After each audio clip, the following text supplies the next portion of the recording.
Today we're in Newport, Rhode Island.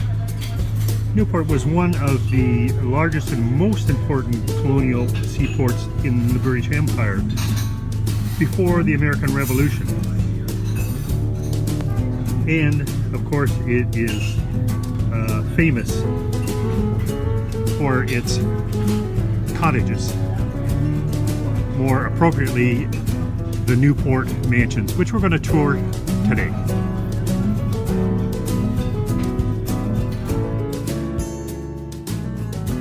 I want you now to look up here to the left, and you're going to see a big stone, reddish brown stone building, church building. That happens to be St. Mary's, the Catholic Church.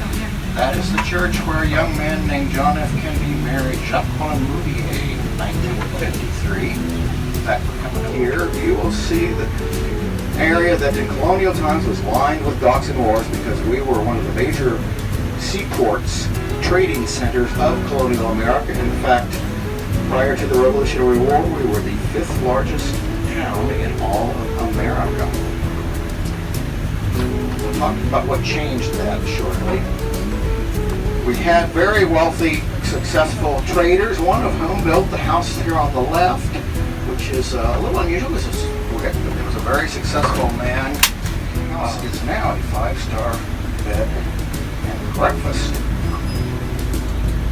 The man's name was Malbon. And over here was a house built a little bit after the Revolutionary War by another successful merchant trader named Whitehorn. Mr. Whitehorn didn't have quite as much luck as Malbon did. He lost 2 ships in a year, went bankrupt, had to auction off his house, went through a number of owners for a while. Now, many of these houses have been carefully restored, including by Doris Duke's Foundation. We'll pass by Doris Duke's home here in a little while.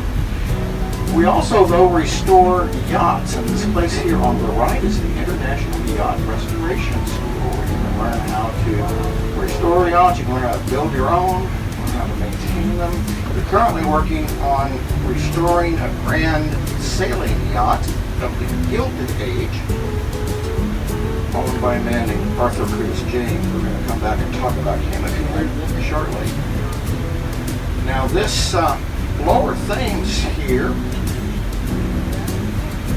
became known as the Irish part of town. O'Brien's Pub might be a giveaway to that. Irish came to Newport in 2 waves. One, shortly after the Revolutionary War, in the 1820s, 1850s, they came to build Fort Adams. That's that huge coastal fortification that you may have noticed on your way in on the tender. We will pass through it a little bit later. And later they came in the era of the Gilded Age, which ran roughly from the 1850s to about the start of World War I. And they came as servants to the wealthiest Americans who were building their own summer cottages. They didn't call them mansions, they called them summer cottages.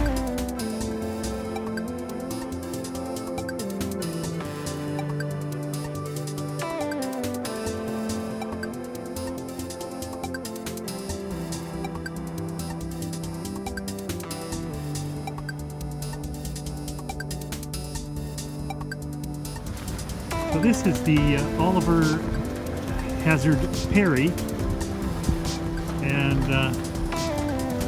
he's famous for the War of 1812, where he won the Battle of Lake Erie. His famous statement is, from that battle, is that we have seen the enemy and he is ours.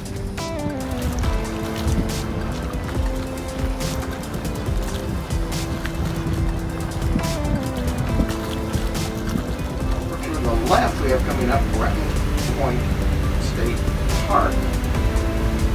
This originally was a summer estate. The house was kind of abandoned by the World War II era and eventually suffered a lot of vandalism and in about 1961 burned to the ground. The land became a state park, and the only building to survive from the original estate now serves as the park headquarters. It was originally the boiler room and some laundry and servants' quarters. I don't know if it's true, but from what I understand and what I know of the Gilded Age personalities, it could very well be true.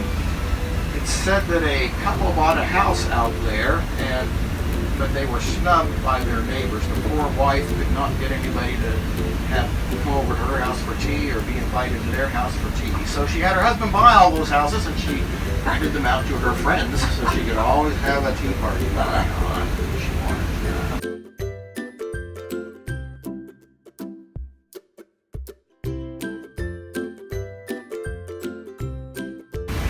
Now the big beautiful brown stone house that is right in front of the bus, it's going to be to our left in a moment. It's called the Rentham House. I did want to point out Crossways here. The big white house was owned by a couple named, built for a couple named Mamie and Stuyvesant Fish. These were great socialites.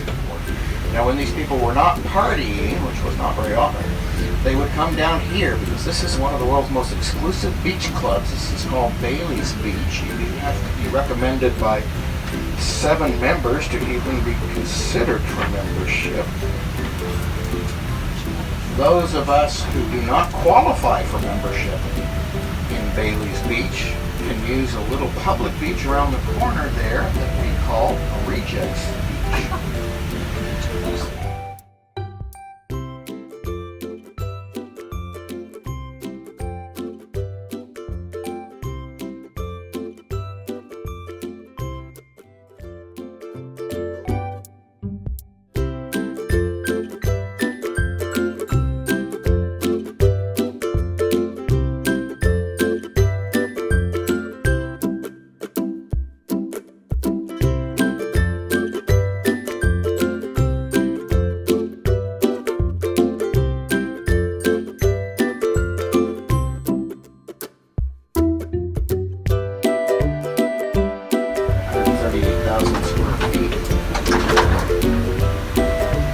When Robert Young took it over, he kicked the last of the Vanderbilts on the board, off of the board. So this is the breakers. This is the breakers.